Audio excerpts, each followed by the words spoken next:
Once upon a time, I used to be 190 pounds at the peak of my bulk, and during this time I was able to bench 3 plates, and yes, I took the bulk too far. Unfortunately, I got appendicitis and an infection and lost all that weight. In the span of a week, I went from 190 pounds to 159 pounds. And when I was cleared to lift, I remember I was barely benching 165 pounds.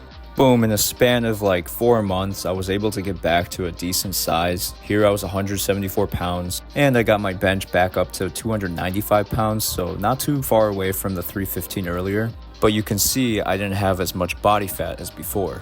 Then I did a little bit of extra cutting to shred down, while keeping a decent amount of the muscle. Now you may be wondering, how was I able to gain so much muscle and strength back in such a short time? Well, it's a little thing called muscle memory. It's not the fact that I'm a genetic freak or anything. So everyone has a set amount of myonuclei in their muscle fibers when they start lifting.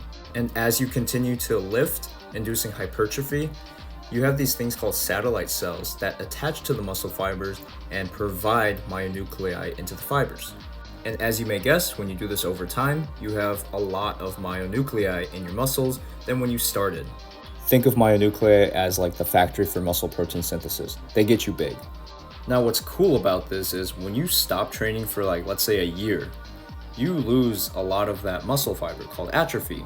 However, those myonuclei remain in your muscle fibers. So even though you have the same size as when you started, you have way more myonuclei.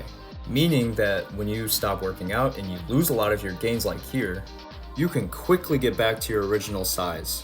It'll be like newbie gains all over again. You'll be increasing in weight week by week. So if you've been lacking in the gym, please don't feel bad about it. Just get back right into it and be consistent. You'll get back to where you were.